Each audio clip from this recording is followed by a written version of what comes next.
What's going on, guys? You all here, and welcome to Confabulate, the podcast where we talk about anything and everything. I'm your host, Xavier Sanchez. Thank you so much for stopping by. And this week, you guys, we have my cousin Xavier coming on the podcast. I'm super stoked that he finally came on. He's someone that he's been wanting to come on my podcast for a long time, and I've been so excited to record with him, but I kept telling him, I'm like, when everything works perfectly in terms of timing and all that, when it's meant to be.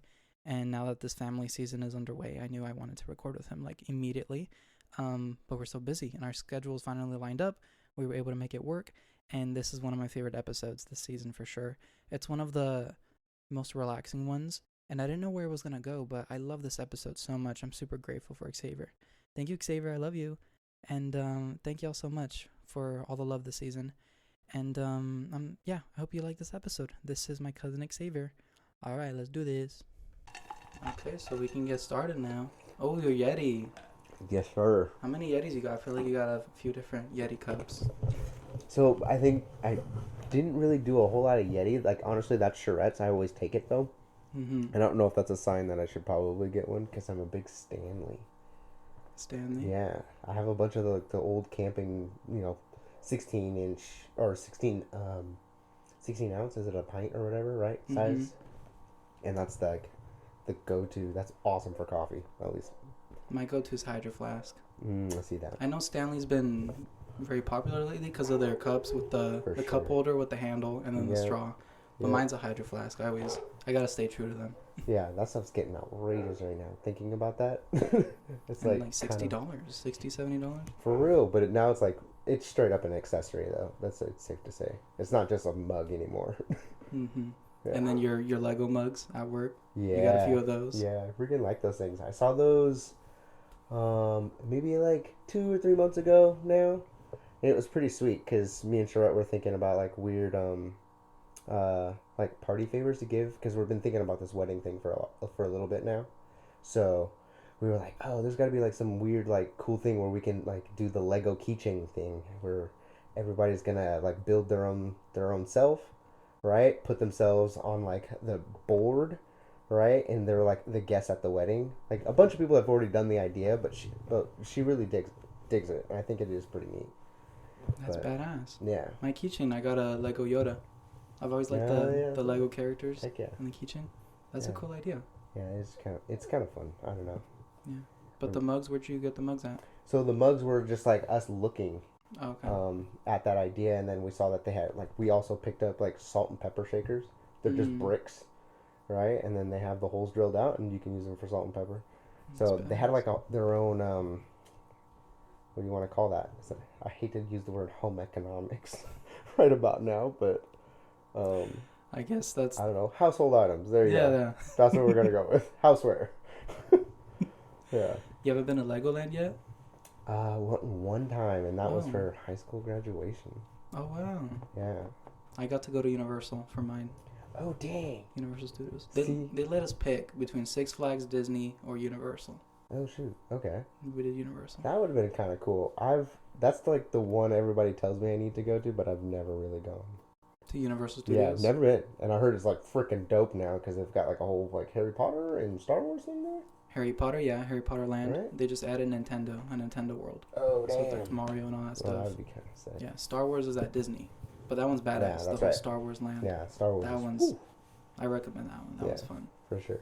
Yeah, but for mine, for Universal, I don't know how yours was, but it was kind of like 24 hours without sleeping. We'd only get to sleep on the bus, so we drove there from like 8 a.m., got there, and then spent the whole day and all night. Drove back like at 3 a.m. Okay. And got to school at 8 a.m. around there. Dang. All right. Do you remember yours? Yeah, 100%.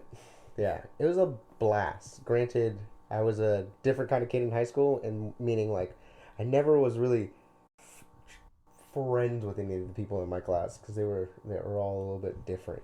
Mm-hmm. And I kind of bonded more with the class underneath me. Right? So I was hanging out with mostly juniors. Right? But when I went to my senior like Legoland and Disney World trip or Disneyland trip, it was like several days. It wasn't a 24-hour thing. So you guys got a hotel? Yes. That must be nice. So we went to Six Flags first, did Six Flags, and I think we had like some like weird like Red Lobster. I think was like next to it or something like that. Oh, We man. had dinner there. Then we stayed in the hotels there. Then we went further down to like towards like L.A. and Anaheim or whatever, right? And we went to the next hotel, but went to like this other thing called Medieval Times, Okay. right? And I think you know who knows a lot about that too. And I think Jansen actually has like because he's a history buff, right? So, but what it is it's like a whole like play skit sort of thing, and you eat everything like medieval time, Oh, shit. right? So it's like turkey legs and all this other stuff. It's like kind of Mm. like isn't it Renaissance Fairs just what has been going on, right? It just started this weekend. It just started this Yeah, weekend. I I wanna saw go. hella traffic from that, but it Mm. was really rad. Oh, God. More traffic than usual. Yeah, yeah. But we did that, and it was so much fun. It was so cool, and we were like different people in the crowd, if I remember that correctly. Like some were Mm-hmm. peasants, and some were this, and some were that. They broke it up by colors or something like that: red, green, yellow, blue. And yeah, we did that and stayed the night, and then the next day was the main attraction, and that was Disneyland and Legoland. Yeah, it was intense. It was so it was definitely more than 24 hours, right? But Mm-hmm. it was sick. It was super cool. Damn. Yeah. So, comparing yourself to your 18-year-old self, right? Mm, Long time ago, but for me, I mean, it feels like it was just yesterday. sure. Um, I what's don't the see it that far away. what's the biggest thing that's changed about you? Either your mentality or just you as an adult Dang. now. So Yeah. it's kind of funny because I think everyone from when I was 18 or like how I was in high school, um, everyone was always telling me like you're just that old soul, Mm. right? And it isn't really I guess until now where I'm understanding why people were telling me that all the time and stuff like that. Like and I kind of get it now. And I just really blame that to my parents. And I don't want to say blame because that's probably not the right way, but Mm-hmm. what I mean is like my parents were definitely older. Like it could have been my grandparents. Right. Like and I'm talking like that in like elementary school. So my whole life I've had like more senior figures over me. So I think that they like just how you naturally, you raise your Yeah. kids and stuff like that. I think a lot of their older style ways were kind of like just ingrained in me. They're very old school. Yeah, in a lot of ways. So I think I was just kind of like a little bit of a weird, like an outside of the box thinker. Like I was very aware of other people's feelings and understanding of like how and why people feel the way they feel, and I was everybody's like shoulder or whatever, so to speak. Um, but I think your question was just like compared like yourself to then till now. I think Yeah. now I definitely see it. Now I strive more to be more like my parents. When I think I was 18, I just wasn't thinking like I was anything like them. I thought that was completely because they were Mm. so far of an age group. I was like, dude, I'm like nothing like you people. I love you Yeah. guys though, and I listen to everything you guys are gonna tell me. But now I think I have a different appreciation for it, a better understanding, and Mm. I don't know. I guess. Yeah. For me, I think the biggest difference between 18 and now, I've gotten a lot more sure of myself throughout the years. Like Sure. the older I get excited to get older.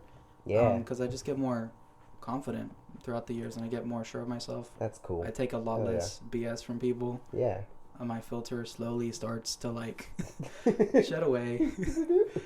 And people always told me, oh, I just stopped caring about what a lot of people said. I feel like you care a lot what people think about you when you're Yeah. really young. You want Yeah. to please everyone, make everyone happy and proud. And Amen. but as you get older, I want to make my parents proud and my family proud Oh yeah. and myself proud. Yeah. But I start to block out the noise Yeah. a little bit. Oh yeah. Yeah. I think the biggest thing I struggled, and something that I definitely had to get over, and I think that's what I probably understand now as well. And something that you mentioned about that is like for me, it was social media was like a hard thing, Yeah. and me and Shrek always laugh about this because we're always like thinking like, well, Instagram came out in like for the thick of us, like that's when that stuff came out. Yeah. So we're like, oh, we remember like, oh yeah, it was just pictures of things that you did. Now it's completely something else, Mhm. altogether. But I was so, back then I was just so wrapped up on it because, man, I had people at my school, they were doing some cool stuff. And here I am just like working and working and working. Yeah. But they're going all over the world doing all Yeah. these things. And it was just like driving me so crazy that it really like had lost sight of like anything happy and all the opportunity that I had comparing myself to all that. And that's something that as I got older, I just said, dude, you walk your own walk. At the end of the day, like it's all on you to decide what you want to do. Right? And you just got to grip it and go and make the best of it. You know, you can't be worrying about other people and what they're doing and stuff. You just got to do your own thing, and that's how you get all the types of people that you want around you, you know, if you're just putting out that effort and stuff, and people want to be around you and help you out, and they see the goal and the path and direction you're going. They want to support that in whatever way they can. It all happens naturally too. You can't force any of that. Yeah, you can't force any of that. Yeah. No. And that's just, you know, that was huge for me. So I had to stop social media for a long time. Like a long time. Like when I was at NPC and stuff, I was a ghost. Like all my time through college, I was a ghost. I don't think it was really anything probably until like 2016 when I started talking to Charette again, or reconnecting, I guess, really with Charette, I should say, right? Because we hadn't seen each other in years, and social media actually brought us together, which is hilarious, you know. But I had to take a solid break and just make sure that I was doing what I needed to do and not be letting other people influence that. Yeah, I'm not a big fan of social media either. I say it all the time. If I wasn't a content creator, I wouldn't have any of it. I feel like the only purpose that I see in it is for promotional purposes, to promote my episodes, my videos and stuff. It's the only way people can see what I do. But besides that, I feel like texting and calling your friends and family, that's the main way to get a hold of me. Yeah. But social media, I just see it like to promote. I don't see any other is that though now purpose for me. Yeah. Because there's tons of people there that I don't really care. Like, not to sound mean, but I don't care about what they post. I only care about my friends and my family. Yeah, what I want to do, what you feel passionate about and stuff. Yeah, for sure. I want to ask you about music as well. I know you grew up very musical, playing guitar and playing drums. Yeah. When did that first start for you? Your love of music and starting to play? So my dad had this thing where it's like you can't, you get options of things that you want to do, right? Yeah. I'm so incredibly blessed, like, and I know it for a fact. It's kind of crazy at times, and Charette reminds me every day, you know. But it was like you get 4 little choices out of the main choice is kind of like how I always look at it. But my dad was like, "You're gonna play an instrument, but you want to play this, or this. Like, it's up to you, but you're gonna pick one." You know. So at the time, I just really liked drums. I think that was something I was really into. And when I was a kid, when I was really small, and I had my Walkman and all that, and my CD player and stuff, and I used to really focus a lot about like beats, rhythm, stuff like that. I was really, really drawn to that. I wouldn't even listen to the lyrics of a song. I just cared about musicianship in the song and stuff. And because once again, my parents were older, I didn't listen to just like one type of music. We listened to all kinds of stuff. Yeah, they love everything. They love everything. Like my mom's record player, she had the Beatles growing up. She had Jimmy Cliff. She had some Bob Marley. She had all kinds. Stevie Wonder, The Temptations. So I listened to so much range of music from like her, and then Dad was like the whole Caribbean side. Right. So that was like a whole nother thing too. So, and then, you know, that always transpired. We got a drum set one year, I remember, for my birthday. And then that Christmas, I think I got timbales. And then Dad bought like a really sweet pair of congas for himself. And yeah, I think drums was just like it. It was it for a while. Like so much so I played it for church. Yeah. We did worship band. We did when we were doing what's it called? Youth group. They used to have like competitions where it was like worship competitions, and we would go up north and we'd play our like a whole set and stuff like that. It was like playing garage band in a way, but for church it was rad. Did you pick it up really easily, or was it hard for you learning the drums? I feel like I've always had like a natural like rhythm, Mm-hmm. right? Where it's not really hard for me to pick up music stuff for some reason, Mm. right?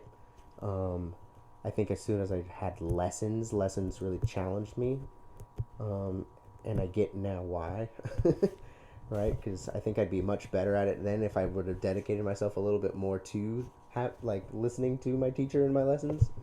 But I was really all about like me figuring it out and what really grooved me Right. versus someone teaching me a different tool. I just ended up like learning those tools along the way because I would pick a song and I would realize like, oh, I like that. How did that guy do that? And watch a few dudes on YouTube play it. There you go. You're off and running. You know, and you just practice that until your neighbors tell you one day that you sound good. That was so nerve-wracking for a while, right? Because I was living at my parents' in the upstairs, and we had all the neighbors, or like all four corners of the neighbors were like right where my drum set was upstairs. Right. Like, right? So I used to always like hear people like talk about like, oh man, your son was playing today. And stuff like that, and I'd be like, damn, am I loud? Yeah. Do I sound like trash?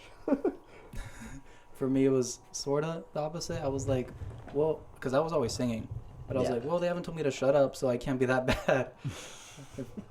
If I sounded horrible, they'll tell me to shut the hell up. But I don't really ever remember being told to, like, shut up. Like, they were, okay with me singing. You mentioned rhythm and beats, and I wanted to show you my homework assignment for today. No way. You see all this music here? So I need to count all the counts. Yeah. So this here you can hear. 2, 3, 4, 1 and 2 and 3 and 4. Yes. 1 and 2 and 3, 4. 1, 2, 3, 4. 1 and 2, 3, 4. 1 and 2, 3, 4. Over and over. 1, Yeah, dude. 2, Isn't it crazy like how 4, almost and 1. complex music has to be in order to sound the way it sounds? Right? It's complex. Dude, my music theory classes 1, 2, and 3, I did not know that was behind music. It's my music, least right? favorite. It's the hardest class I've ever taken, like, in my life. There's so much that goes into it. Oh yeah. So much, like, even just writing the music, making sure it's on key, like the sharps, the flats, the everything. It's so much that goes into it. It is wild. It is totally wild. Yeah. Yeah, but it gives you, it does give you some sort of appreciation too, because the bands you listen to and the groups and the people, it's like, whoa, like, man, you really start to admire some of these guys and what they can really do. It is quite remarkable. Yeah, every time I go to a concert, I'm looking at everyone in the band. People look at the main singer, which they're killing it. Yeah. But the people behind them are working their asses off too. Oh yeah. The guitar players, the drummers, the stage people, everyone. It's like a whole team. It's not just the singer. Yeah, it is always a trip because, I mean, they do have to recreate, too. So there's there's so much skill to it. Yeah. When you first started playing in church, did you have to audition, or just because you grew up going to that church, or? Yeah, so that's, I don't remember that really being much of a thing. And you know what I think, though? Because I played for youth group first, right? And youth group, I just happened to have a buddy that was like, he was gonna start it. Like, he was gonna take it over. So he was like, hey, dude, do you play drums? And I remember, like, we just went over to each other's house a couple times, and we just kind of played together and just kind of saw how it was. And he was like, yeah, no, we can make this work. Right? So then we went back to our youth pastor and just let her know and be like, yo, okay, we've got at least 2 people. And then his sister was good at playing bass, so she ended up being with us too in it. And then I think after that, our church was kind of funny. Like, people would be there for a certain amount of time, which is normal, right? And then they would take off. In this case, like, the drummer and his family were moving to different churches, and consequently they needed someone, and I had already played youth group, so it was like, boom, that was easy. You never got nervous to play in front of people? Oh, heck yeah. Oh, you did? Yeah, that was crazy. Oh, man. Especially for, it's one thing to play in a youth group because it's a bunch of your peer members, right? That's the whole point, right? It's church on a Thursday or a Wednesday night. I think it was actually a Wednesday night. But, and it's just, people that are all your same age, not having the pressure of like an adult and stuff like that being there. And this time it was actually in front of like all the elders of the church. Right. You know, you're talking about people that have been there for like 40 years. You know what I mean? And they remember when the last guy used to play it like that or whatever. So it was kind of just like, oh man, like, is this going to be too edgy for you right now? Right? Is this too young? Is this too, and you know, because that's a big deal in a lot of churches, you know. It's just having that, it was the words inclusivity, right? How to include everybody into the mix. It's not just for one ear, it's for all. Yeah. So, yeah, it was nerve-wracking for sure. For sure. You never thought about pursuing it or writing your own music or being in a band I afterwards? always told myself that if I was ever going to be in a band, it would be in a band where there would be no words. No words, just music? It would be just music. That's cool. It would be just music. And I know that kind of sounds like, to me then it sounded more like, oh, y'all would have to do like orchestra, right? Yeah. But I guess now you start to see there's a lot of groups now that are like that. I don't know if you ever heard of Oma. They're just like this European group of guys. There's like 4 of them, and they play basically. I mean, now they have some songs with different artists and stuff like that because they're getting pretty out there. But they were just a group of guys that just recreated in individual instruments hip hop songs. That was it, and more specifically like Wu-Tang Clan. Right, and they would just play like snippets of their songs, like of MF Doom and stuff like that, and then they started doing Dr. Dre songs and all this other stuff, and that's how what probably set them like off. And I know I'm really like I'm late to them for sure. Like I these guys have easily probably been around for a long time. Yeah. But I just rolled into them, and I just was like, damn, this is the type of music that I think I would have like wanted to be in a group with, like to have a group of guys just to do stuff like this, because that's all that feel good music, you know. I guess later on you realize that that's all that feel good music. That's your comfort music. That's what I like to play when I'm just chilling or when I'm cleaning, or because I just like to hear the different instruments and everything. Sometimes when there's a singer, I can get distracted. I want to listen to what they're saying. Yeah. Sometimes I just want to just not even think and just hear some kind of music playing. Yeah. My parents were kind of funny. Like, I think I listened to a lot of DMX songs, a lot of like crazy songs that had a lot of explicit lyrics when I was a kid, and they just let me rip on it. Oh, cool. Because I was just really more into like the music side of it all, like really, really. And they would ask me all the time, like, "Hey, you listen to what this dude's saying?" I'd be like, "I don't know," but the hook and the bass it's on. Yeah. Who are some of your favorite artists today that you always love, you love to listen to? Me and Shred were talking about this. It was I'm late. I came up late on the, what do I call that? The Mac Miller phase. Right. But my man, he's so good. So good. So good. I definitely came up way late on him. I think when I came in, it was that my nephew Brandon was like super hot into him and stuff like that, and he was in high school. You know, so, and we're only like a year apart, so that sounds about right. Like, I could have been like a junior when I first started listening to him and stuff, and he had already been out for a while, but gone too soon. Yeah, for real. I feel like he was just getting started. He has so much more to accomplish and do. For sure. But yeah, I love Mac Miller. I love Logic. I've seen him in a handful of concerts already. Yeah, what else? I think I like own actually every single one of his like projects that he's done. Cool. It's fun listening to all that stuff like from start to finish. I'm kind of a weird person like that too. I'll get like the albums. I'll do all the albums, and then like sometimes I'll just like binge them and just like listen to them, and you can kind of get like a weird like seeing where they were at. Oh yeah, you know what I mean? Yeah. Gives you an idea like where they were at personally through all the years. You know, because some people are really good about doing once a year, you know, albums. But yeah, Logic. I love Anderson .Paak. I think that's really rad. Be a singer drummer. That's pretty cool. He's cool. Yeah. Bruno. I know you like Bruno. I do love Bruno Mars. Yeah. Right now I'm really into The Sacred. Cool. I'm gonna butcher these people's name, but what is it? Kuragabin.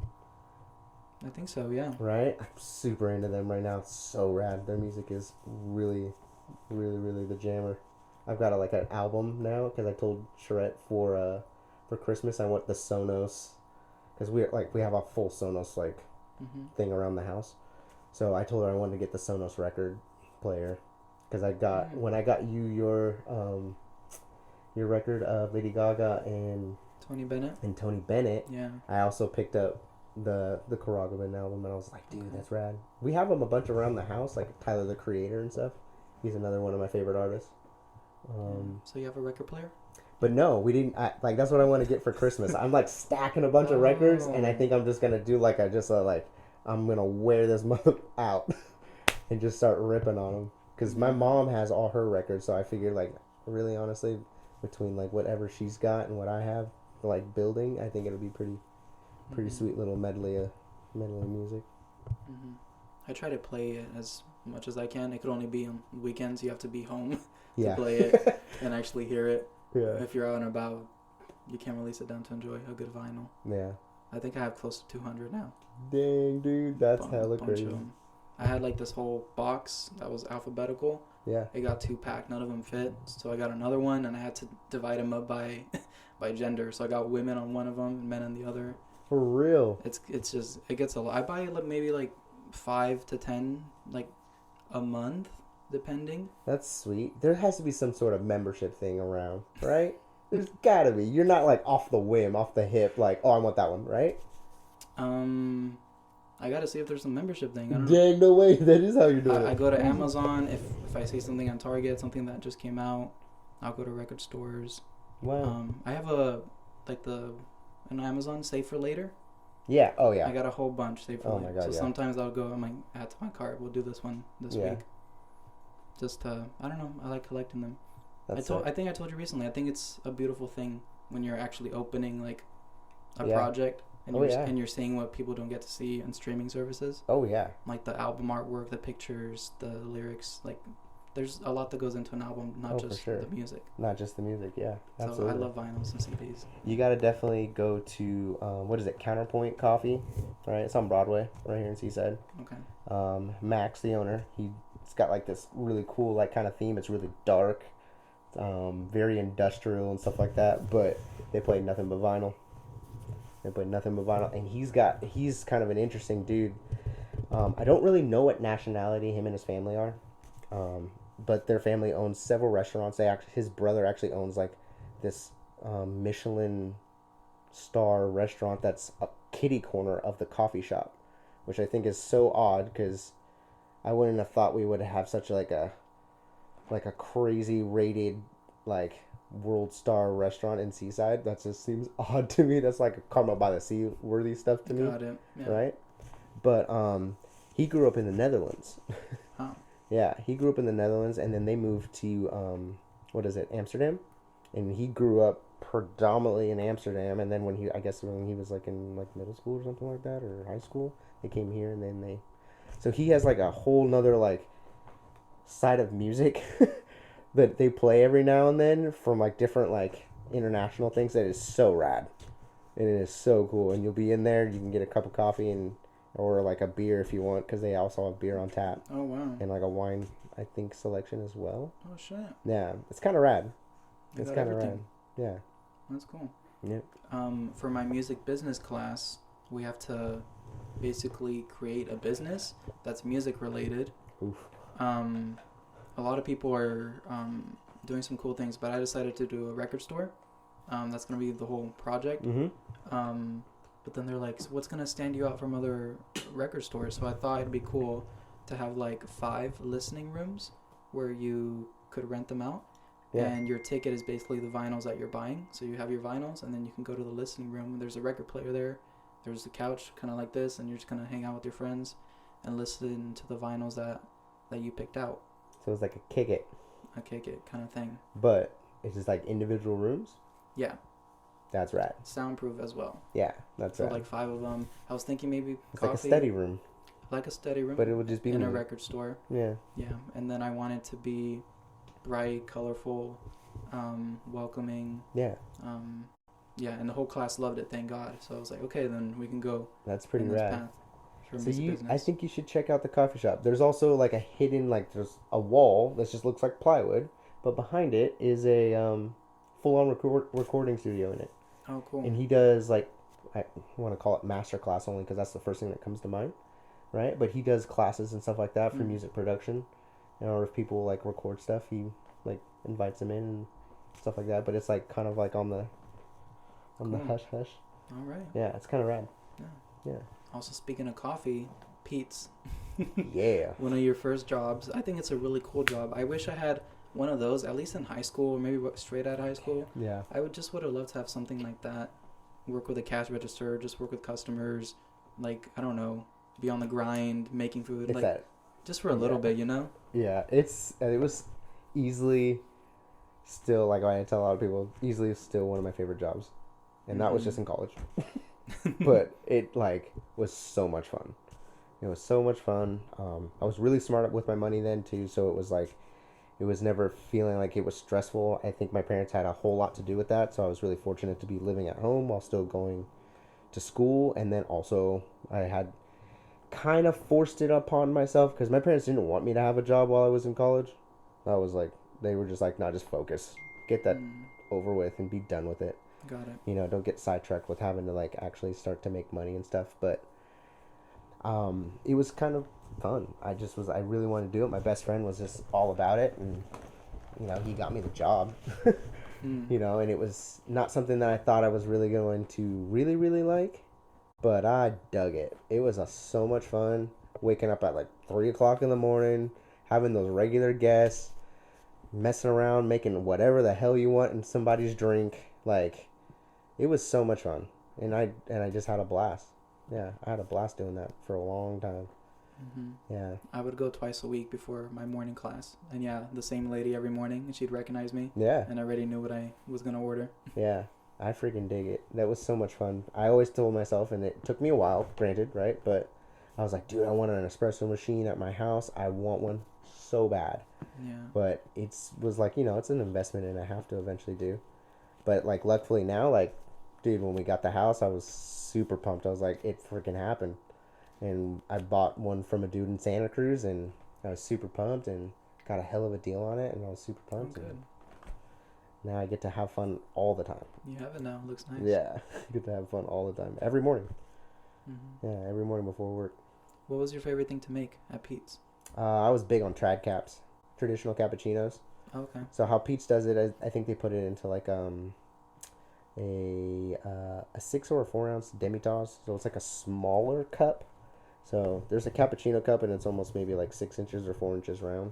But the demi-tasse was just a touch smaller. It's in between that and like a shot glass. Like the one that you saw that on top of mine right now, the Porsche cup. And it's just, it was an easy drink, but made complicated because it was all about the experience while drinking it. Like, you had to get if you got everything right, oh dude, it was like, oh, this is like heaven in a cup. Right? But you had that certain like edge to it. It's like, damn, I don't really want to mess it up. Because, like, man, this could change somebody's day. Is what I used to always think. Because, you know, you're having fun while you're at work, sort of thing. You gotta make the best of it. So, I think that was probably easily the drink I used to enjoy making the most. Yeah. But people had some wild shit. Whoa. What's the craziest shit? There's this lady. She used to get a mocha, but the mocha wasn't like normal. Like, she didn't want to take the pumps of syrup, right? She wasn't about that. So we had to use like this dark chocolate cocoa powder, which, if you already know, that's bitter. That's not sweet. So then she would have us take like honey, like, and get it like freaking till it was like boiling almost in the like shot glass. What the fuck? Right? Put the shot directly into that, and then put 2 pumps of like sugar-free vanilla on soy milk. Oh god. And soy is just like kind of like already like, for me then it was like kind of a pain in the ass to freaking steam and get the texture right. And yeah, she would, and then it was just like mix all that together. Well, it's hard to mix powder and milk together without, and then soy has like a weird like I'm gonna call it a burning point before that stuff just tastes funky. Like some of the stuff that you bring me, your freaking oat milk, espresso, whatever's. Dude. Some of those things are like rougher than rough. I'm like, but I get it. I still haven't found my If you my can't do go-to milk, I drink. get it. Like it's so hard. Like it's hard. If you can't have regular I fail milk. every time. I'm like, you knew. Like I take 2 sips, and if I'm already feeling something in my stomach, I'm done. I don't even know. There's not. I have yet to find something that I can drink. Okay, your job after Pete's, was it the Big Sur? Yeah. In Big Sur. Yeah. How was that job for you? That was sick. That was making. That was a $5 an hour raise. Look at it like that, and that shit never happens in life. That's great. Yeah, like that takes that takes a lot to make that much of a raise. But granted, that was just literally changing jobs. So once again, my best friend was going to school with me, and he was like, "Hey, I'm doing the bookkeeping at this engineering company in Big Sur, and all I do is I help the main bookkeeper. That's it. I answer the phones. I do a little bit of paperwork here and there. When I'm done, I do my homework. And not to mention, you're in the greatest place on earth. You're in Big Sur. Beautiful commute every morning. I had the world's best commute. I didn't care what anybody told me.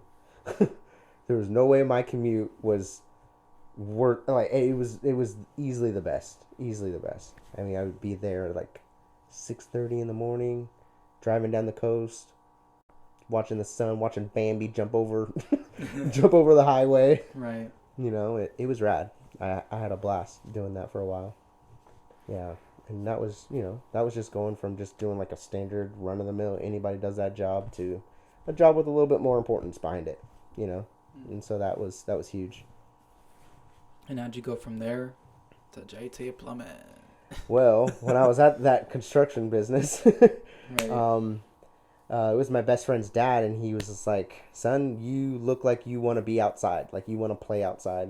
And I was like, "Hell yeah, I want to play outside. I don't want to do this bookkeeping thing no more." Oh, got it. So that's he found a replacement for me in the office, and then I started doing stuff outside, and it was rad. We did a water line all out of Galvey. It was a mile long, and we had to cut the trench by hand, and we had to hike to the place. Whoa. A helicopter brought us all the pipe to put together because we couldn't hike all the pipe there. Whoa. Yeah. We did some really wild, like, just crazy things. When the Big Sur fire was there, the Garrett Province fire, we worked that fire privately for a customer of ours. We cleared out a bunch of like brush and stuff like that around all his water tanks. We worked his property a bunch. We saw some wild stuff, some super cool stuff, of that land, unfortunately burning, but like things that you just won't forget. That was just like kind of rad. But that's what literally that was, that was still glue and pipe together. Yeah. Look at it like that. That was dig a hole and put the pipe, stick it together, bury it. There you go. So that, I think, turned into where we are right now. Although your dad was pretty adamant about, like, he's going to work the office. I remember they came to my mom and dad's house, and they, like, had a meeting about it without me. Yeah, and promises were made. About you. Yes. Without those things didn't stay like that for long. Yeah. It was funny. Definitely funny. So you started off in the office for a little bit, but that was never like your thing. Yeah. You wanted to be out in the field. Yeah, your dad was just like, "This is really the thing that you want to do? Like, I think I could use you more. Like, what do you think?" And then I was like, "Let's try it. I'm down. Let's see." And that was a huge time in my life too. Man, huge time in my life. So much learning. I'm 26 or whatever then. Oh, wow. Right, so you're thinking you're kind of hot shit, but you're really not hot shit. Yeah, and I think I'm even younger than 26, I think then, right? Shoot. But the point is that there was a lot of growth in those times. Holy crap. Like when you're about 21 to you're like, think now that I'm 31, a lot of crap happens in those 10 years. Yeah. A lot. Yeah. And boy, howdy, you still got more to do. Even, you know what I mean? So Mm-hmm. But yeah, that's how we got to where we are now. At least, Yeah. at least doing plumbing. I mean, and I love it. It took me a long time to find appreciation in it. Really, it It really, did. really did. Oh yeah, there were so many trying days. Like when we, I tell all the guys when we like train them and stuff like that. I tell them it's like, man, I cried when I went home. A lot of those days. Yeah. Yeah, because it was just so much. It was just so different. That it like pushed me to do things I just never thought I could really do. You know what I mean? And that was huge. It was Mm-hmm. huge for me being the way I am now, which I realize is like, man, okay, well, you're doing all right actually. Mm-hmm. Yeah, it's just sometimes you don't actually know how well you're doing, and you really want to hear it from somebody else. Sometimes, at least that's how it was for me. I really wanted to hear somebody else tell me like, you're doing what you're supposed to be doing, and it's all for something. Yeah, sometimes we need to hear that. Yeah, sometimes you got to hear that because man, there was a lot of days I was just like, this ain't even worth it. I don't even understand. Nobody has to work this hard. I know, dude. Nobody. Yeah. You Yeah. still feel like you're learning and growing every single day? with I plumbing? better. Shoot. Yeah, I think it's really easy for me to get stagnant. I think that's the same for a lot of other people too. You know what I mean? You just get comfortable after a while. You just don't. Mm. You just get comfy, and then you start settling, and Yeah. then it just starts getting a little wobbly. You just, Mm. you know, but you always got to do those like little self-evaluations, right? Like you get hit real hard, and you have to do systems check, and you're like, do I have my feet there? Mm-hmm. Are my hands there? Are they moving? Mm-hmm. Yeah. What are some goals that you want to achieve, either in the near future or at some point in the future? What's left for you to do, to accomplish? Some goals. Big one I think right now is the marriage thing. Mm-hmm. I think that's the big one right What now. marriage thing? Yeah, I know, right? Yeah, poor Charette. Like at the same time, I've like just been like holding that over her head for a while. But it is something that I am like really excited about. Yeah. I think it takes a minute for you to really, really come to terms with it. I think, and that's what I've been like really. I think that's the hard thing. I think was for me. Was like I just wanted to really make sure. I only want to do it once, right? I don't want to get married again and then again because man, that is like so freaking normal. Got it. And I know, right? yeah, Make it seem like it's that's normal. yeah. I remember it wasn't that normal. Like Yeah. in the No. movies that I watched, that shit wasn't normal, type of Yeah. thing. So I really, a big part of my thing is like, yeah, I've been probably kicking my feet around for it because I just really, really want to make sure.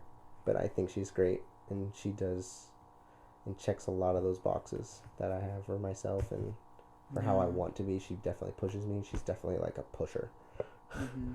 and which is something that I think is what I kind of need around for myself to like keep me from being, bleh, Yeah. just settled in. Yeah. It is a Yeah. big important thing, and you do want it to go right. You know. Yeah, for You sure. want it to go the way you want it Sure. to go. I think our family's got a weird line of it not going well the first time.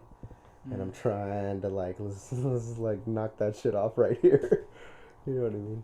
So, Mhm. but yeah, I think that's really big for this year for me. Um, I don't know, career wise, I really just feel like I need to probably step it up for sure. You know what I mean? Because I don't need to be thinking like I'm gonna be folding myself inside of a freaking kitchen cabinet forever. Mm. You know what I mean? So I definitely feel like there's a lot for me to still continue to grow and learn, so that way I can get to like basically the next phase of myself, I guess. Mhm. You know. But yeah. I want to ask you also Mhm. about your bike. You love riding your bike? Oh my gosh. Because I've been looking. I have to sit down with you so you can help me pick one out. Because I have been looking at bicycles. For sure. But I just don't really know. There's so many different ones. There's so many different Yeah. things to it. It's like a car, right? You can Yeah. totally get the thing that does the job, and then you can get that thing that does the job times 10 million. Yeah. Right? And it's like, where do you fit between the two of those? You know what I mean? I find is like what people are always trying to figure out. You know, because you can spend $10,000 on a bike. You Mm. can also spend 20. and get all the enjoyment out of the world out of a $20 bike. Mm. You know what I mean? But I totally get it because it's, you know, it's all like a different style. Like I think it is kind of funny. But me and Charette do have a lot of bikes together. There's only two of us, and we definitely have enough for a week. Enough for a week. Damn. Yeah, enough for a week. But it's something that when we were kids, that's what we did. We rode our bikes. We were always on the bike trail. I remember countless summer vacations where it was just me and my buddy Bobby or my best friend Logan, and we would just spend every day on the bike trail. Like, all we did was just ride up and down the bike trail. Our parents would just let us go, and we would come back before it was dark, and that was that. You know, we would just do whatever, and we'd hang out, and we'd all have some money to do whatever, and yeah. Didn't you work at a bike shop? Am I making that up? I worked for Adventures by the Sea. Yeah. Right? So they rented Surrey's bicycles, right? Tandems and stuff too. And kayaks, of course. And yeah, that was a cool job too. Because Dustin was our neighbor, and he was Frank's son. Mm-hmm. And he did, and Dustin did the like the wedding stuff. So I would help him on the weekends every now and then carry I think I used to carry 4 chairs on one arm, 4 chairs on another, through the sand, maybe 100 yards, because people wanted to get married on Asilomar Beach. Yeah, and we would set up all the venue stuff, and we would rake the sand. We would do the most. That's crazy. Yeah, we would rake the sand, make sure there wasn't glass or even wood chips even, and stuff like that. Yeah. We would put a little archway or whatever you want to call it. Mm-hmm. You know, and they would get married underneath it, and we supplied the sound and stuff like that for the people to do it, and that was it. It was a cool job. That was cool. Nice. That was a little side thing. That was kind of fun. I like to ask this question to people that grew up in Monterey and in the area. Yeah. If someone was gonna come visit Monterey, right? They only got one day here. Where should they go? We're gonna start with food though. Breakfast, lunch, and dinner. 3 places they gotta go to. I could tell you mine first. What I always say. I mean, breakfast, go to the Butter House. I see you. That's always a good choice. For lunch, that's a difficult one. But I just say I think Poke is a good lunch option. Okay. So I tell them from where? Marina Poke House. I think that's the best. That's the best. Yeah. And then dinner, it's a tough one, but you can't go to Monterey and not get some clam chowder. So I just say go to the Grotto for dinner and get your bread bowl. But there's too many great choices. There's too many. So what are yours? Yeah. Gosh, it's kind of terrible because I would tell you things that are probably it's a little budgety in a way. Mm-hmm. But I feel like you're only going to be here once. So you might as well do what you got to do. Yeah. But I'm also not I used to be so big on breakfast. My mom would make pancakes and do all that stuff. Yeah. But as I got older and had to just fend for myself, breakfast became less and less and less and less. Now breakfast is literally a donut and my cappuccino in the morning. Right? Yeah. So I'm huge with in going into Captain Stoker's, right? So I think if I was gonna have breakfast, I know it's not traditional breakfast, but I would say you got to go to Captain Stoker's. You got to have avocado toast, whatever they got flying out of there. I've tried it. It's really good. Super fire, right? I love and it. You can have coffee and do all that, hot or iced, whatever. I think that would be my ultimate breakfast. I think for lunch, if you didn't have to worry about it and you're in Monterey, because I'm gonna call Monterey County. I'm sorry, I'm gonna do that, right? But that is to go down to Big Sur. And you go to Nepenthe and you go have an ambrosia burger. Wow. That place is legit. So good. And then you can have a Mai Tai. Because their Mai Tais are phenomenal. Mm-hmm. I think that would be my lunch. I think I'm recreating a date that we've already done. And then for dinner, shoot. I guess I'm a little odd. And I'm pretty... I guess it'd be kind of boring for myself, I think, right now, because what's really on my brain right now is a Zarape's carne asada super burrito. Oh, damn. Yeah. But I feel like you should have some Mexican food around here. And if not, then take yourself to El Charrito and just binge yourself on some of their burritos for dinner, because I think that's something that kind of defines our area too quite well. Their burritos are known. Like, so I think if you were a foreigner and you came here, you have to have their burritos and you have to have that coffee and you got to have that burger and that Mai Tai. And I think you would have almost covered all the nationalities. I'm gonna try the burger because I haven't tried it. I've never been there. So good, good, and it's like the most gorgeous place to probably have like some food and drink, because you're just looking at Big Sur Coast and you're like perched up there really, really high, completely unobstructed because it's on the ocean. Oh wow! Yeah, you're on the ocean side, so you're just looking at the cove. The Henry Miller Library's there. And then it just kind of keeps going down, and on like a super crazy like sunny day, you can look way far down the coast. Beautiful. Yeah, it's awesome. Beautiful. Yeah. And then what about like activities? We covered the food, but someone's gonna be here for a day. Things to do. I know aquarium's like an obvious one. Some bike riding, some hiking. What would you recommend for them to do? Activity. The breweries are a very cool thing now. Like we have quite a few of them around the area.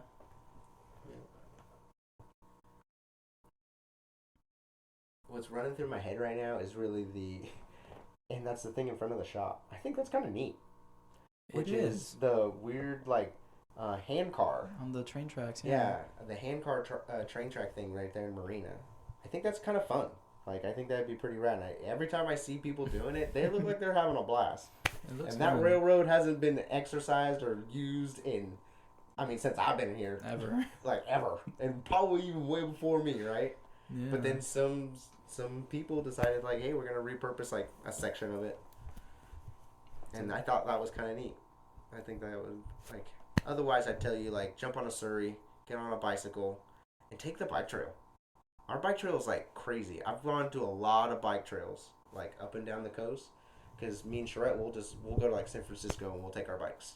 Nice. You know, or we'll go down to San Diego. We'll take our bikes, or LA, the same thing. So we've ridden like a bunch of different like really neat spots, and like even in Palo Alto, like all through there, it's really neat because they're all like, you know, they have redwood trees on their bike trail and stuff that you just wouldn't see normally, at least Monterey, but. I think our bike trail's awesome. It's like goes through both wharfs, right? You can go to wharf number 1, the industrial one, and then wharf number 2 with all the grotto and all that. Yeah. And then you've got the Coast Guard Pier. You got the little beach there. What's that? San Carlos Beach, right? And then you can just kind of make your way all the way to Lover's Point. I think like if you do that, then it's like killer. You get to see a lot of what we are, I guess, as Monterey, and that's what most people come here for, really. A good one. That's a good one. And before, we got pretty good timing, but one of the questions that I ask all of my guests, what's your favorite Kelly Clarkson song? Favorite Kelly Clarkson song? You know that. But the funny thing is I probably do, and I sing one, and I just don't know it is her. But yeah, she has a lot of those. Yeah, she does. But if I had to think of one off the top of my head, I couldn't. I'm so sorry. Like a Since You've Been Gone, What Doesn't Kill You Makes You Stronger. Oh my gosh, Since You've Been Gone. I think I just say that randomly to Charette like every day almost. I'm not kidding you.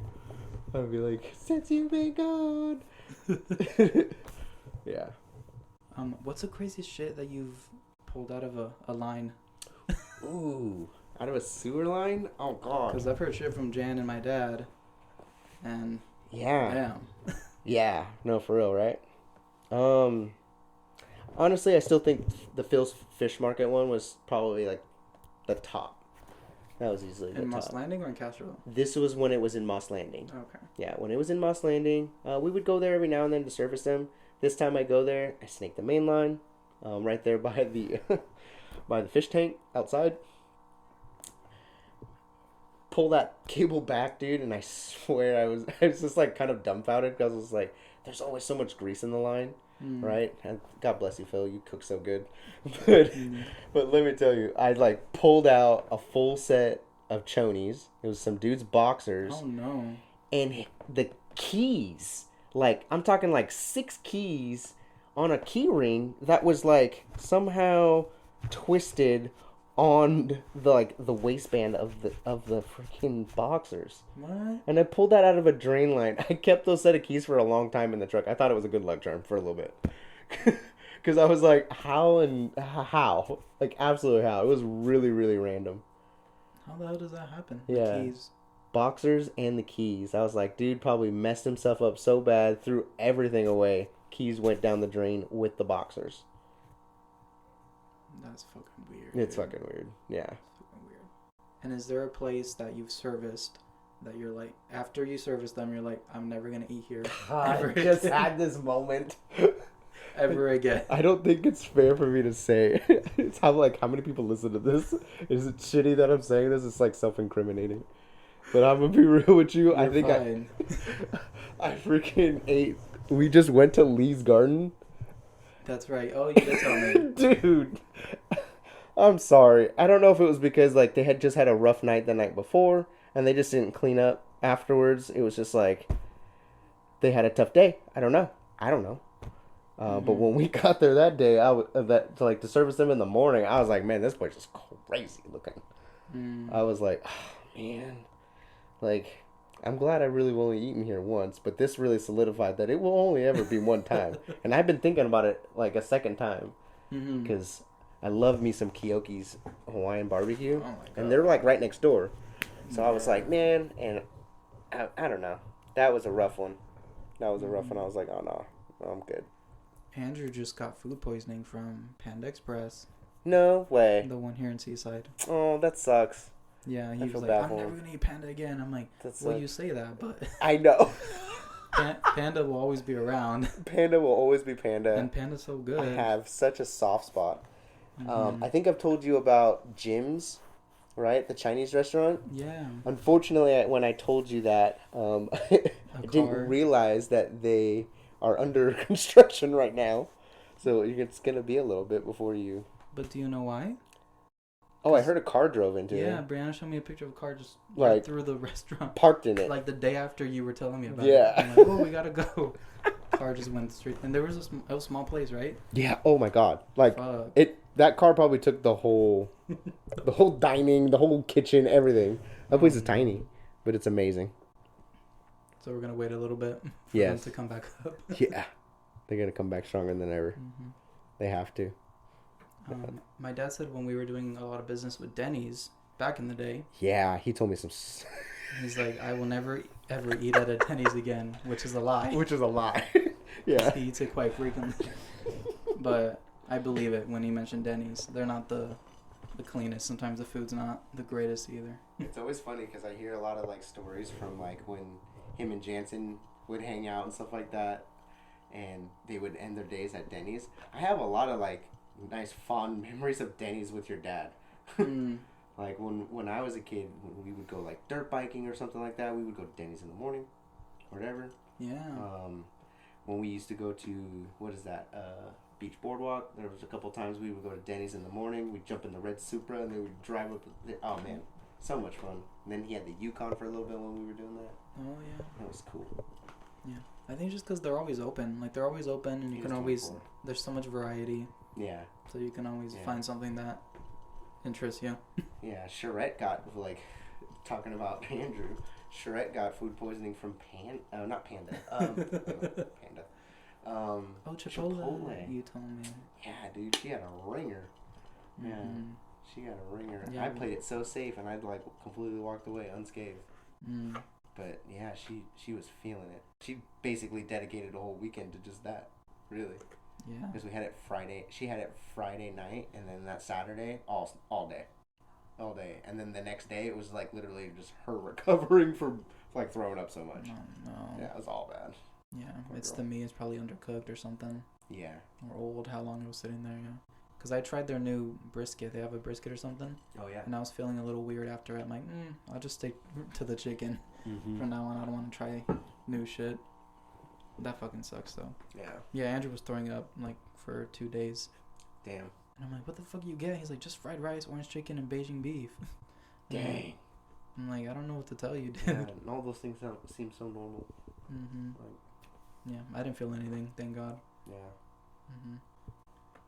We got some good ass timing. Cool. Good episode. I let everyone ask me a question before we wrap up. Anything you want to ask me in the world? Oh, anything in the world? Mm-hmm. Man. Okay.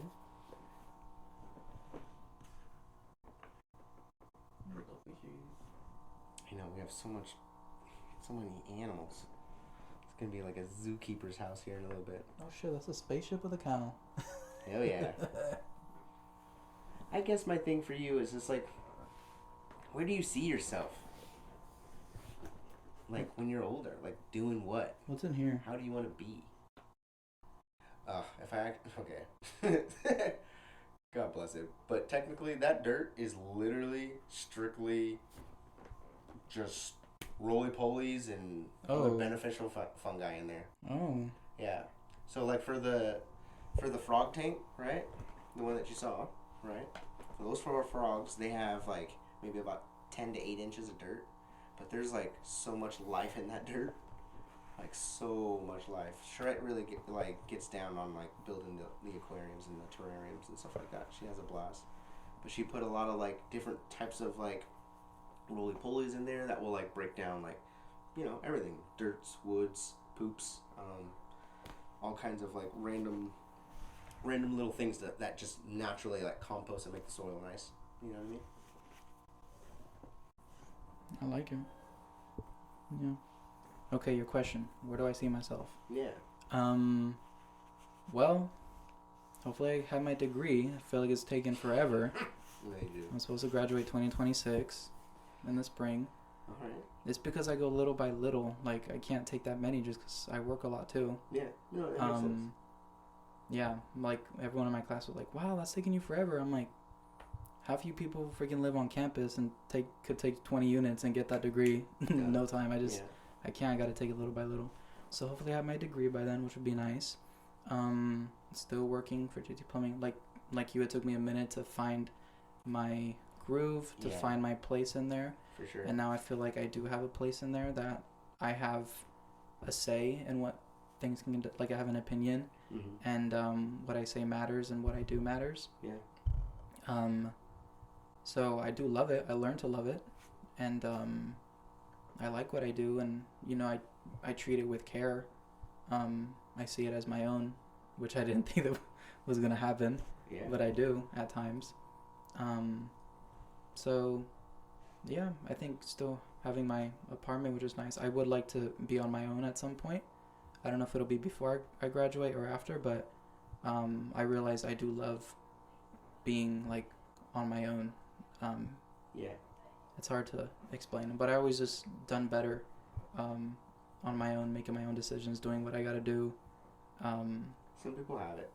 Some Yeah. people they really have it. Charette was that type. She had it. She just felt like she was just married to her mom because her mom needed so much help, like physically and stuff like that, with her not feeling so hot and stuff.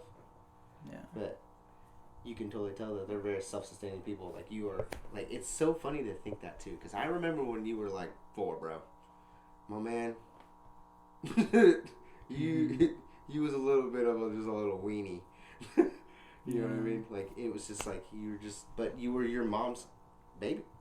So there was like really no other, like it was like, no. Mm-hmm. It's just how you are, what you know, how you're gonna be. No, it was cool. And then, dude, just see like how you are now. It's like crazy. And like I pinch myself all the time because I think like, damn, dude, like you're really changing. You're really coming into your own and really figuring yourself out and stuff, and being your own human. Mm-hmm. You know what I mean? And really coming into stride with it. It's really cool to see. Yeah. And that usually happens naturally for anyone, but for me, like, coming out was like a big thing for me. That held me back.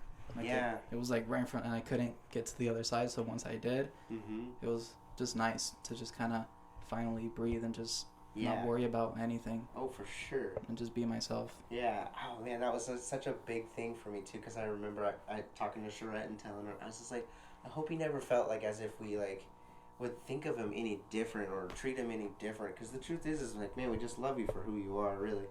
Like, you're a character and a half. You're so funny.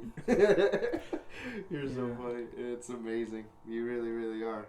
But I would hate for you to feel a certain type of way about it, or, you know what I mean? I know, and that's the way it should be. Like, you just shouldn't have to worry about any of it. Like, we are who we are, and nothing's gonna fucking change. Yeah, for real. But yeah, I don't know why I had all those thoughts and all that. It's natural though. Yeah. I get it. Even for like the people that are like closest to you, you know what I mean? Mm-hmm. I get it. And I don't think, like, I think you probably didn't really like. And now that I think about it, it's like you probably had like a tougher upbringing, and then it really changed like a lot. You know what I mean? Like, you know what I mean? So it's just like, it's kind of wild to really kind of see it, but like, yeah, you're gonna have some apprehensive shit to it. You know what I mean? Mm-hmm. It's all new. Mm-hmm. It's all new. Never done it before. Mm-hmm. Yeah. So to answer where I see myself, yeah, I still see myself working. My degree. I do want to get my own place. I'm really good at saving money too, which is good. Thank God. Yeah. I never really struggled with that. That's huge. I'm good at, putting the money there and not touching it. I'm only adding. Yeah. So we'll see where it takes me along the road. My sisters, though, they're growing like crazy. Samir's senior. Aaliyah's graduating from elementary. I'm like, I don't know how that happened. Yeah, for real. It's just gonna fly by. I gotta grab a hold of that girl. So Sam, start hanging out a little bit more with her. Just to kind of be around her. Yeah, me too. Yeah, it's flying by. Nayeli's graduated first. Yeah. And then Samira this year, and then Kamila will be the one right after. Yeah, crazy. I don't even know where the time goes. I know. And everyone used to say, time flies. I'm like, yeah, right. But Yeah. it does. Yeah. I've always told myself, like, when I was younger, I was like, damn, I can't wait to be, like, 30. I think 30 is a good year. Right? And honestly, I don't think I was wrong. Yeah. Because when I turned 30, I was like, oh, damn, this is kind of cool. Now I'm 31. I was like, man, we're still riding the little wagon right now. Like, and it's kind of cool. You see things a little different, I guess, at that point, because I guess you've been around for 30 years. But there's still a lot. 30. Yeah, 30. I didn't even do anything. No? I thought that's so cool. That's so, like, me and Charette were just talking on our trip here. So we had so much fun at the time at the ranch. Oh, good. Went to Hume Lake, jumped in the water, had the blast. We were gonna do the big cat haven. They have like this like not a museum, a zoo, right? Where it's all big cats, leopards, nice. Mountain lions, servals, you name 'em, all the big cats. But it was like a strictly guided tour. It was at least an hour long. It was like 4. I know I said I really wanted to do this podcast thing with you because I've been dying to do this with you, as I thought it was so cool. And I told her, I was like, yo, what you think?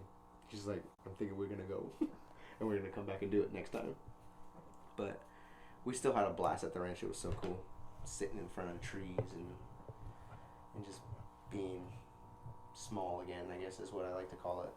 The ranch is the best. I miss it. Yeah, I miss so quiet. So quiet. I miss quiet. Just sitting and just listening. Yeah. I will admit, though, the new neighbor runs the generators a lot. Oh, no. That part's a little rough. I'm not going to lie. The fuck? Yeah, I'm not going to lie. Yeah. But he's a tree grower, so I get it. Like, I get it. You got to get power and stuff. But he's doing solar, so maybe he won't have to do that much longer. Oh, good. Yeah, because that was the biggest thing at the ranch. It's just so quiet. Yeah. So quiet. And that was always like the most refreshing thing as a kid. Because, it took me a while to get my first cell phone. But then when I did get it, then it was like, you're just like always like on it, But when we went to the ranch, when we first got it, there was no cell phone reception there. So we were like completely off the grid. Yeah. It made doing homework kind of a gigantic pain in the ass. Yeah. I will admit that. Yeah. But other than that, it was like so sweet. It was like completely downloading. Mm-hmm. Yeah. And even now, I still treat it that way, even though like I tried to just leave the phone in the house and then just go outside and just be outside and just don't pick it up. And it works out. It totally works out. It's nice. Yeah. How often do you try to go? Shoot. I want to go at the end of the month. That would be sweet. Sure, it's got 3 days off, so I want to see if I can just kick out of work early on a Friday, and then we'll just make a long weekend. Mm. But I would like to go more. I know I probably should be going more. I know it's good for me. I know that much for a fact. It's super good for me to do that. It's just something so close, but far enough away that it can completely change your whole headspace. Yeah, your whole headspace. That's a big thing for me and Charette. We like to try and just like go drown ourselves in some sort of form of nature. Mm-hmm. You know, whether that's paddle boarding or riding our bikes or something, going for a walk. We're doing like walks around the neighborhood right now. That's actually kind of rad. Okay. I'm glad we started that.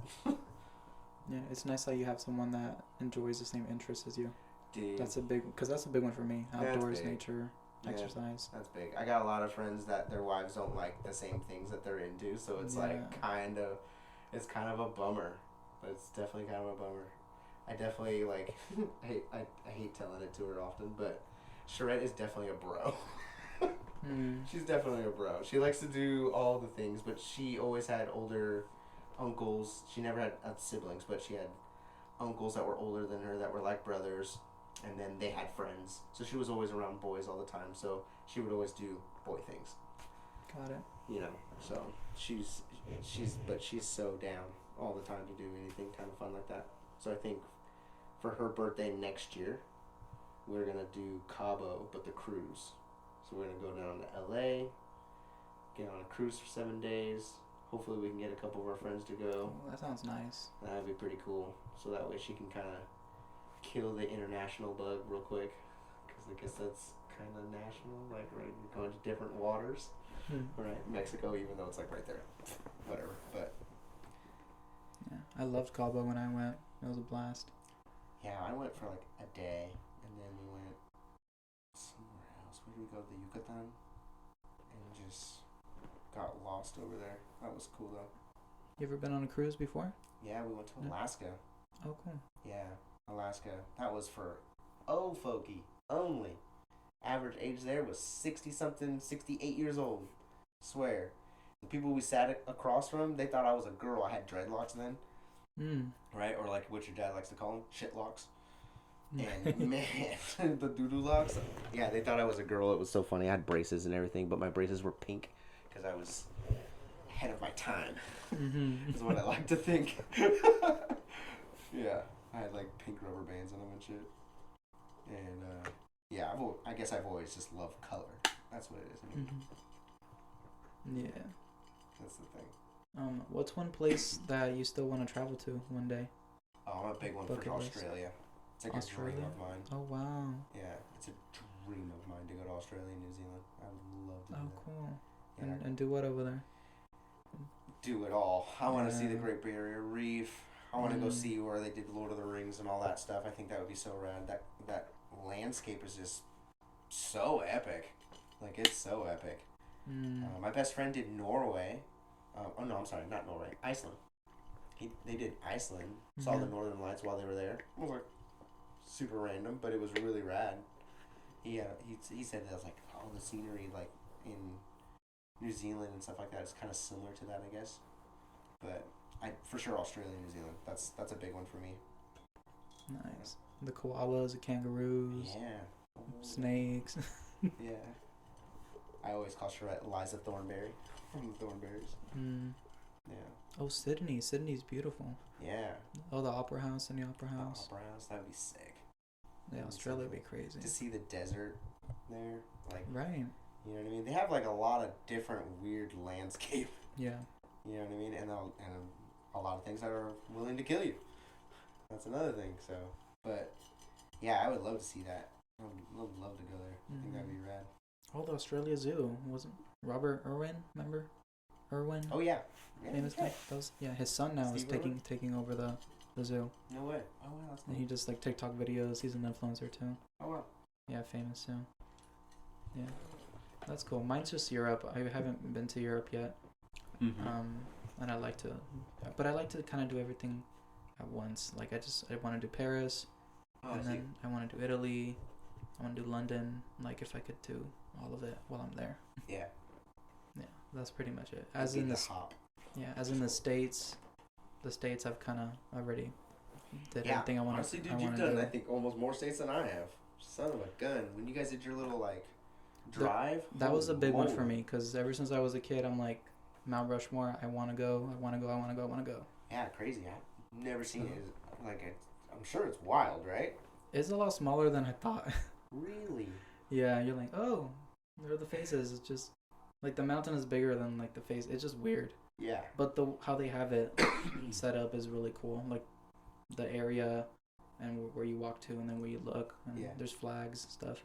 But yeah, we flew there, and then we rented a car and kind of just drove all the way back. Went to Wyoming, so we did Yellowstone in Wyoming, So sick.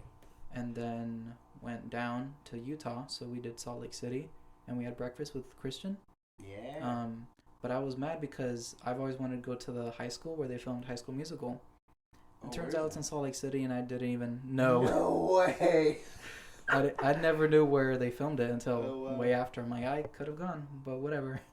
Utah, and then we just worked our way down. I don't know if it's Arizona or Nevada, but we did both, and then did Vegas, and then just drove back down. Yeah. So I love that road trip. Damn, that was a trip. That was super cool. Yeah, and I've done Oregon because of my cousin Isaias. He went over there, so we drove there like twice. Did Washington a little bit. I've done New York, done Florida. So, in the States, I'm kind of satisfied. So it's more like over there, overseas. Yeah. Oh, in Egypt, when I was in 6th grade, I did the Sphinx. I made it out of Rice Krispie treats, and I just fell in love with the Sphinx. And I'm like, I gotta see it in person one day. But that's in Egypt. That's right. Yeah, so we'll see. Going to Africa. Yeah, That'd be dope. That would in be the sweet. desert, Yeah. with the Great Pyramids. See the pyramids. That'd be pretty cool. It'd be badass. Yeah. Yeah, we saw when we went to the Yucatan. We went to like the Mayan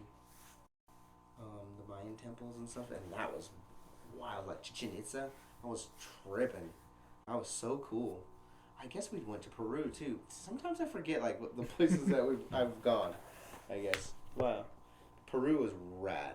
Peru was super cool. Yeah, that was a great trip. Yeah. That's when you went with your parents? Mhm. Yeah, we got altitude sickness. That was Oh, yeah. that was heavy. That was heavy. All you guys, right? Got sick? Yeah, we were like up there like 10,000 feet. 10,000 feet. The ranch is 5. Oh, Yeah, wow. the ranch is 5. So it's kind of like I remember like we were talking about it. And I was like, hey, do you guys know that the altitude's like really wild up there? And then when we got there, oh, we felt it.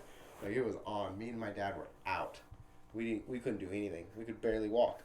Oh, shit. Yeah, we could barely walk. They had oxygen like in the rooms, right? Like tanks that you could just put the mask on and just keep breathing normal until you get Damn. like kind of adjusted to it. Yeah, Oh, fuck. yeah. And they would have like the coca leaf teas, and then you would just like you can either drink the tea or you can take the leaf and you just fucking keep the leaf in your mouth and let it just kind of like break down and dissolve. And it's supposed to like kind of soothe your stomach. Oh. Kind of like numbs it in a way, right? Just to kind of put it at ease. It was wild. As soon as Mom started feeling it, that's when we were like, okay, we're done. We don't even want to see you go through it. But me and my dad, we tried to tough it out, and she was fine. While we were like having a moment, she was good, and then it was vice versa.